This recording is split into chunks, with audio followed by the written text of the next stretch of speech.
Welcome, today I am with VIVO X60 Pro and I will show you how fingerprint sensor works in this device.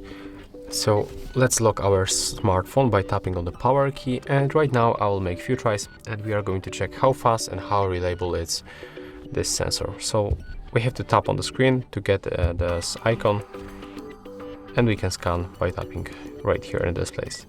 So as you can see, you can scan it without and with icon. And right now, as you can see, it works really fast. But of course, we are going to make more tries.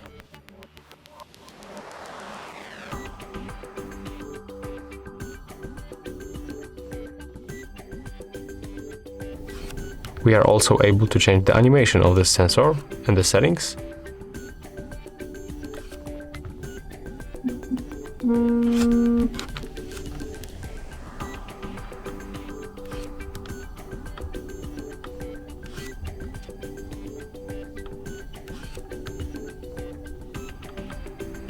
Okay, so as you can see, the sensor recognized my fingerprint every time, and it works really fast. I think that's one of the fastest sensor that I have ever used in the smartphones, especially in the screen.